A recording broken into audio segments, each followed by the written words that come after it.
Good morning guys, welcome back to S.st. classes.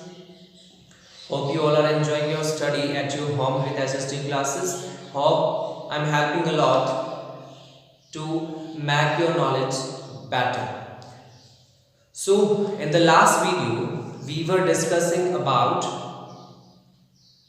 Mahajanpadas. Means we discussed that from which text we got information about the names of Mahajanpadas. Along with that, we also discussed about the names of 16 Mahajanpadas, and in the last we discussed about the major Mahajanpadas of Rajasthan. So guys, we discussed that in Rajasthan we have 4 Mahajanpadas, which are Jangal, Kuru or Madre Jangal, Sivi, Matsya and Surse. So in the last video we already discussed about Matsya Mahajanpad, Surse Mahajanpad, and along with that Jangal Mahajanpad.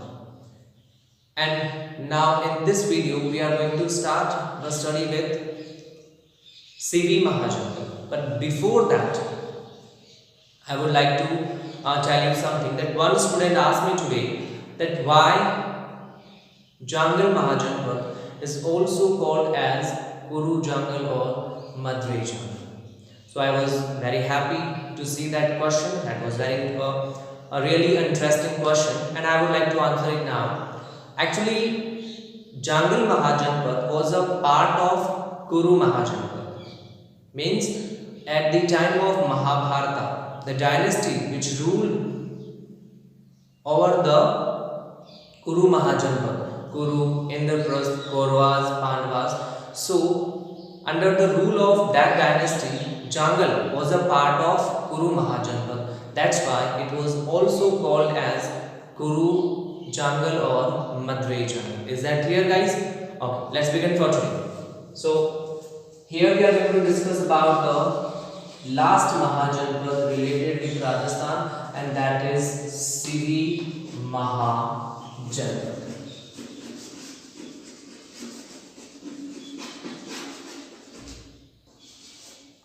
So guys, location of this Sivi Mahajanpad was first of all in Shorkot.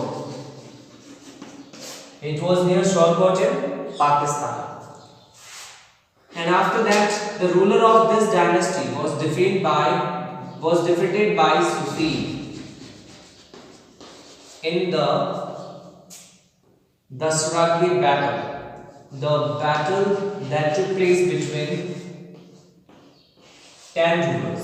So in the Dasraki battle or the battle of 10 rulers, Sushim, the ruler of Sivi Mahajanpad was defeated by Sushim.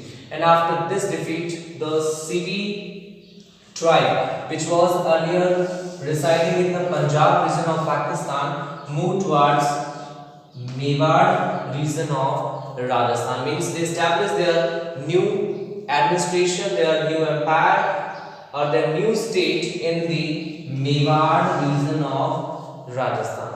Nagri or Nagri, situated near present Chittor, was the capital of this Sivi Mahajanpad. Means what I mean to say that is, the Sivi Mahajanpad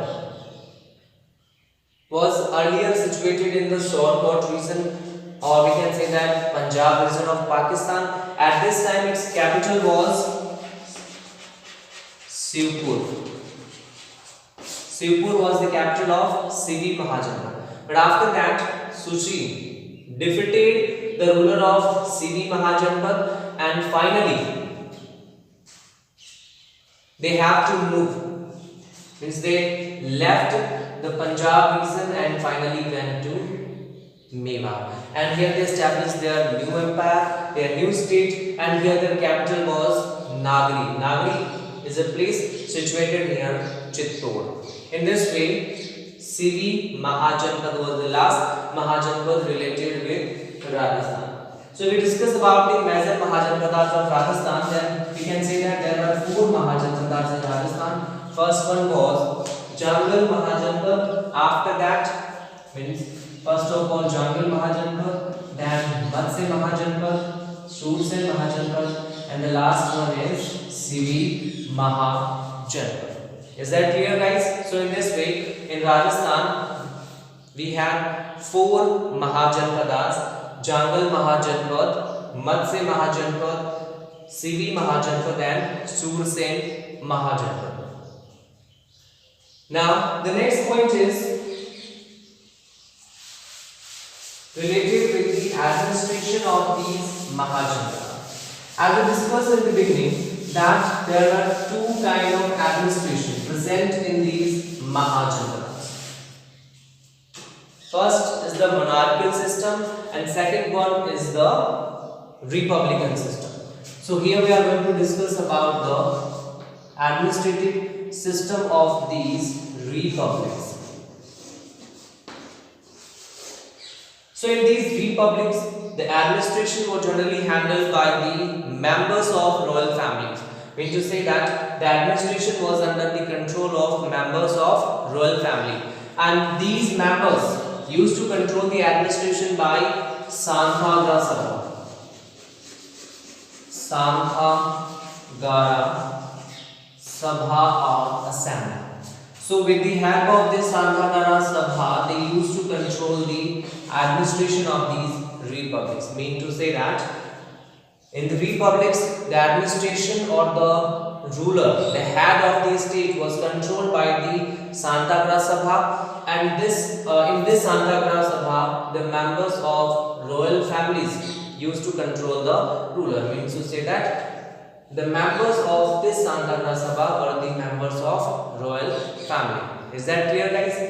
After that, these members of Santhagara Sabha or the members of royal family had a power to ask questions or to ask their doubts on certain types of questions.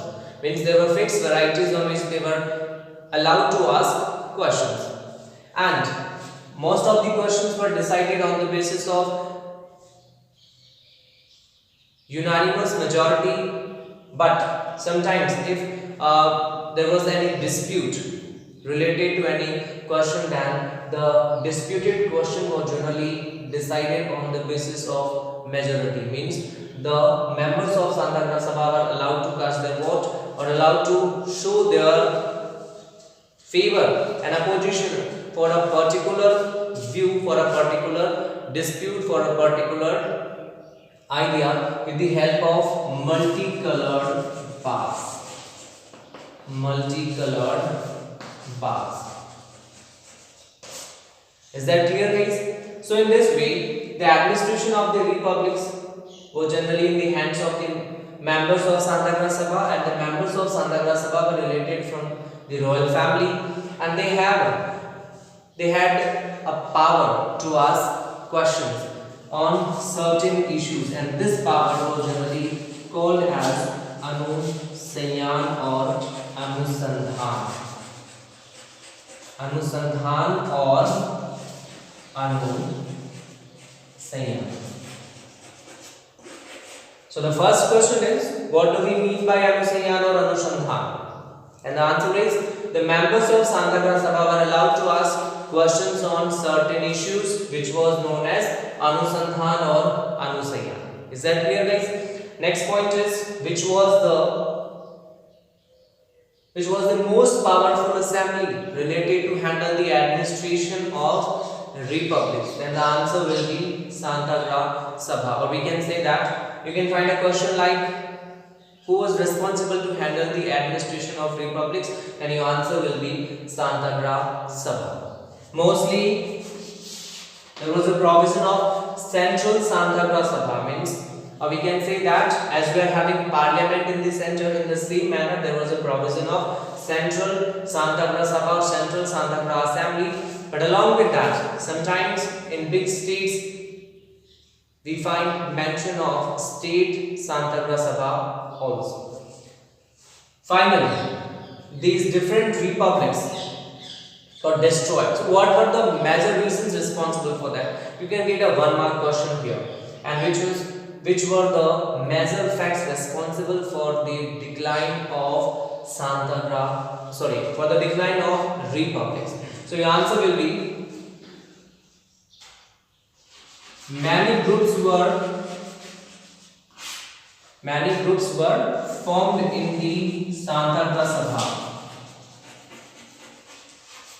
Many groups were formed in the Santagra Sabha, and along with that,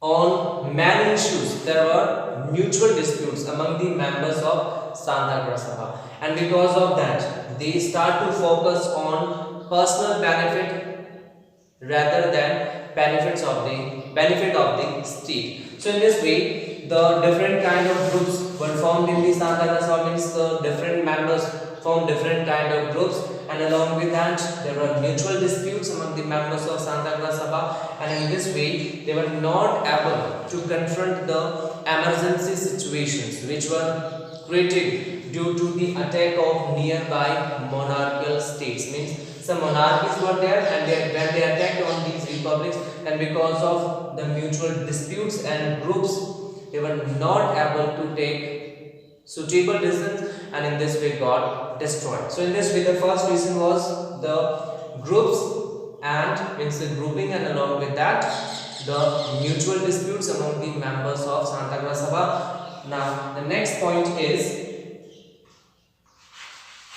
attack, or we can say that the policy of attack of the monarchical states. Means, for example, we discuss about Magadh Mahajanpad.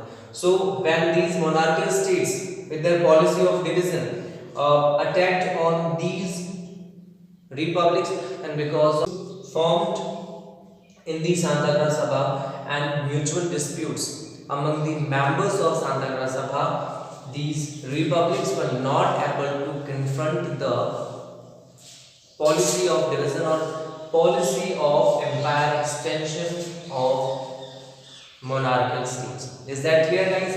So in this way, we discussed about the major Mahajanpadas, and along with that the administrative system of republics.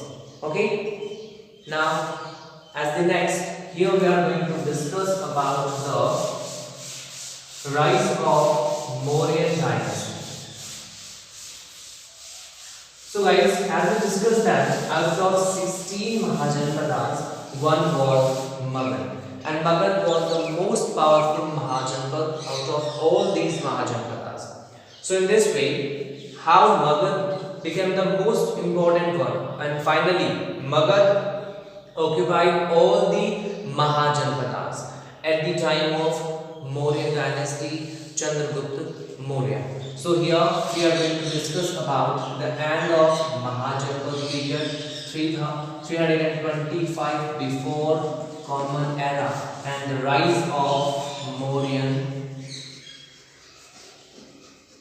dynasty.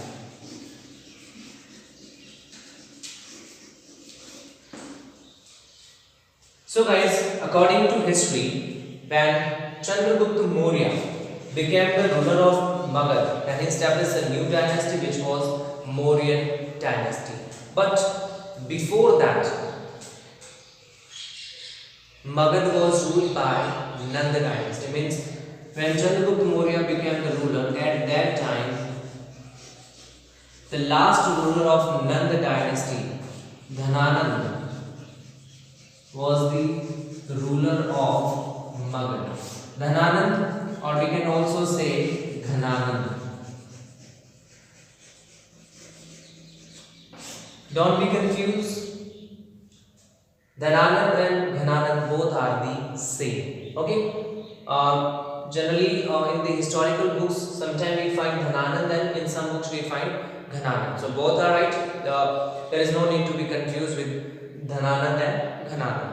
So Dhananand was the last ruler of the Nanda dynasty, which was founded by Mahapadma Nanda. So, which were the situations prevailed at that time which supported Chandragupta Maurya to remove Dhananand and became the ruler or establish the Mauryan dynasty? So, guys, in your exam, you can find a question like which were the major supportive elements supported Chandragupta Maurya to become the ruler, or what were the situation of Magad before Chandragupta Maurya, or we can say that which were the different conditions prevailed in Magad supported Chandragupta Maurya to become the ruler. And in this way, in short answer, very short answer, second category type question, you can find this question there in your exam. Okay, so it's a very important question related with exam point of view, and that is which were the major supportive elements supported Chandragupta Maurya to become the ruler, or we can say that what were the situations prevailed in Magad before Mauryan dynasty at the time of Ghananand or Dhananand. So guys, Dhananand was a despotic ruler,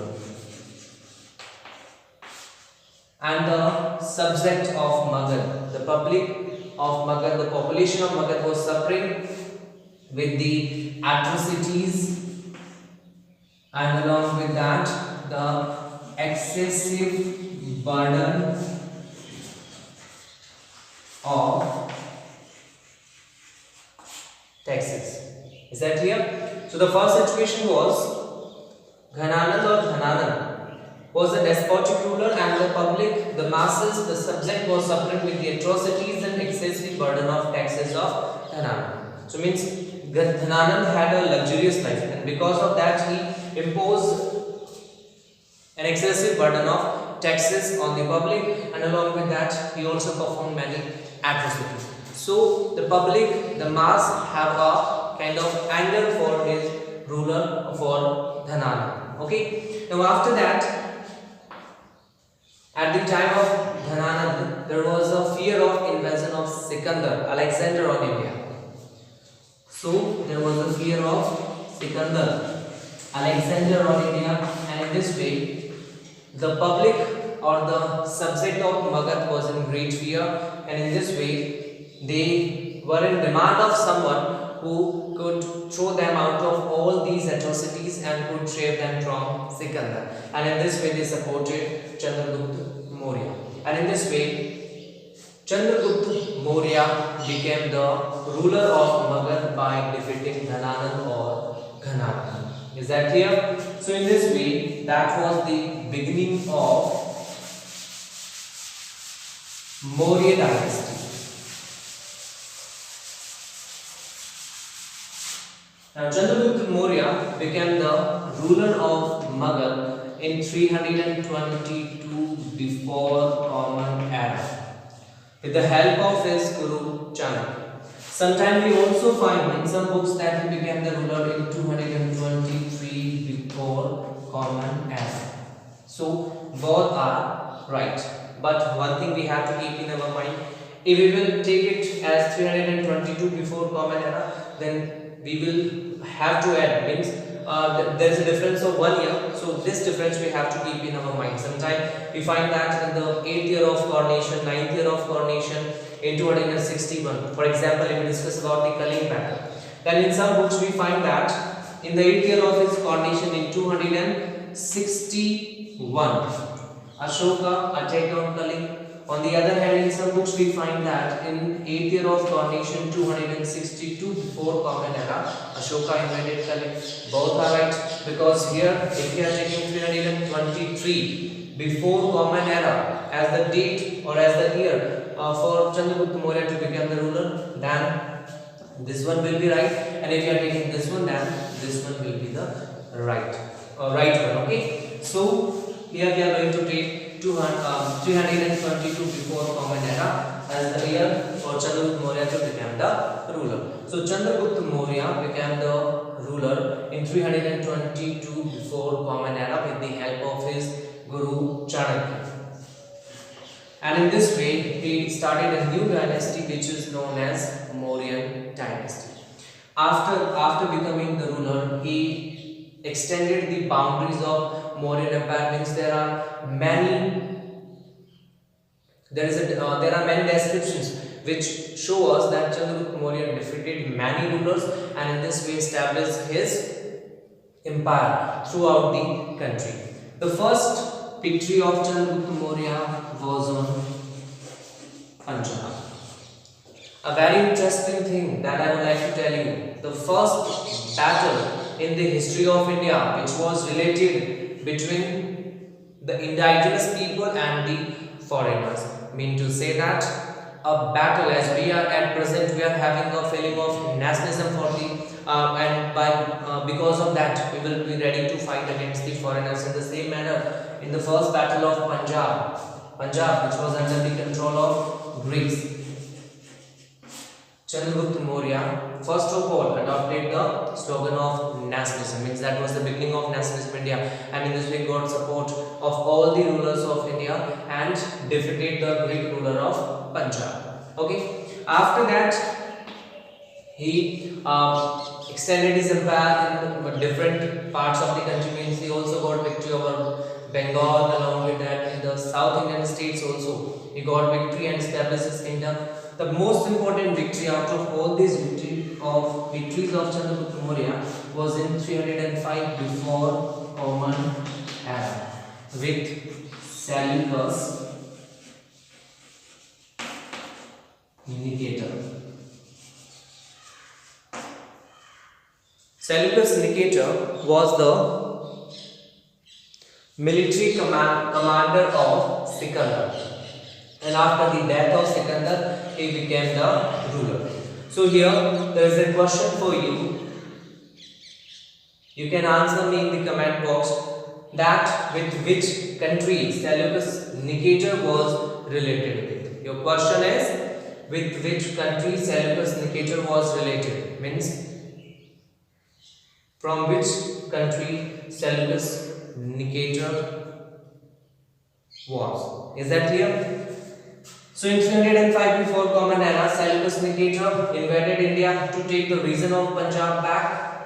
He was also a Greek ruler, but at the time when he invaded India, he was not from Greek. At that time, he was in Asia. So in this way, he was a ruler of an Asian country. So you have to find it out. So in 305 before Common Era, Seleucus Nicator invaded India and he was defeated by Chandragupta Maurya. Finally, a treaty was signed between Chandragupta Maurya and Seleucus Nicator. And the major provisions of this treaty were the regions of Kabul,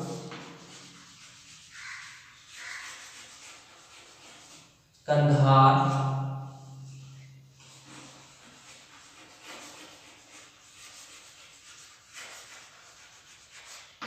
Balochistan and Herat. The regions of Kabul, Kandahar, Balochistan and Herat were handed over to Chandragupta Maurya by Seleucus Nicator. As a second provision of this treaty, he married his daughter Helen with Chandragupta Maurya. With CM means Chandragupta Maurya. Is that clear? As a third provision of this treaty,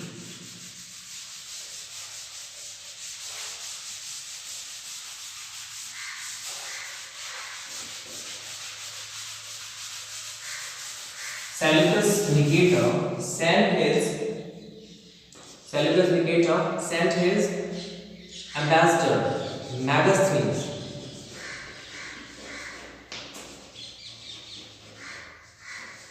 in the court of Chandragupta Maurya, which was the first foreign ambassador in the Indian history. Means we can say that he was the first foreign ambassador who visited India or who visited the court of any Indian ruler. Is that clear? After that, as the last provision, means in return of all these kind of things, Chandragupta Maurya gave 500 elephants. 500 elephants to Seleucus Nicator. Is that clear? So that was the major victory of Chandragupta Mourya. Along with that, Chandragupta Mourya also got a victory over Kashmir and Bengal and the South Indian states. Mean to say that at the time of Chandragupta Mourya, the Magadha Empire was extended from Kabul, Kandahar, Herat, Balochistan,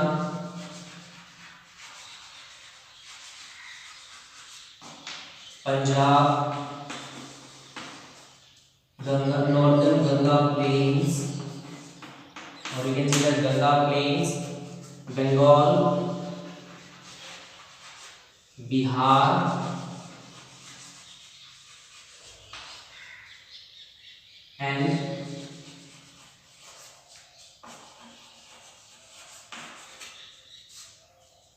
along with means Bengal, Bihar, along with Kutch, means the region of Gujarat, Saurashtra and the South Indian states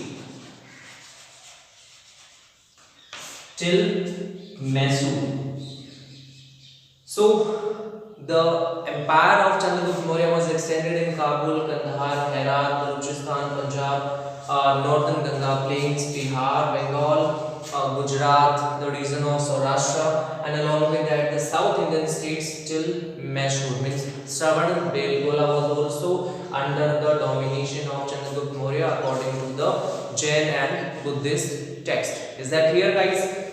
So in this way, Chandragupta Mourya was the first ruler who extended the Indian Empire throughout the Indian boundaries. Means we can say that the first who extended his boundaries outside the country. Means till Hindu Kush mountain extended the boundary. Mean to say that about Chandragupta Mourya it is said by Vincent Smith that he was the first who extended the boundary of India till Afghanistan, for which the Britishers were also fighting in the 18th and 19th century. So in this way, Chandragupta Mourya was the first ruler of the country of India who extended the all India empire, means who established all India empire for the first time. So in this way, here you can find a question like write a note on Chandragupta Mourya, describe the victories of Chandragupta Mourya, describe the empire extension of Chandragupta Mourya, what was the contribution of Chandragupta Mourya in the history of India. The different kind of questions you can find here. Along with that, write a critical comment on the contribution of Chandragupta Mourya in the extension of Mauryan dynasty. Different kind of questions you can find like that. Is that clear, guys? So in this way, his empire was from Kabul, Kandahar, means from the region of Afghanistan to Punjab, Ganga region, Bihar, Bengal, Gujarat, Saurashtra, and along with that till Shravan Belgola. All these parts were there under the control of Chandragupta Mourya. Is that clear? Chandragupta Mourya was also referred as Sandropods or Anthropods by the Greek authors. Greek author Strabo referred him Sandropod and the Greek author Arian referred him as Anthropods. So in this way, here we discussed about Chandragupta Mourya, who finally died in 298 before Common Era. It is said that in the last stage of his life, Chandragupta Mourya adopted Jainism, means he became a follower of Jainism due to Jain Acharya, and finally died by fasting at Shravan Belgola in 298 before Common Era, and this process of fasting is referred as Salekhana in Jainism. Is that clear, guys? So in this way, due to Jain Muni Bhadra Babu, Chandragupta Mourya adopted Jainism and finally died by fasting. And it is also said that the last 12 years of his administration, in the last 12 years of his administration of the administration of Chandragupta Mourya, Magad suffered a great devastating famine. Is that clear? So in this way, in this video, we discussed about great ruler of Mauryan dynasty, Chandragupta Mourya.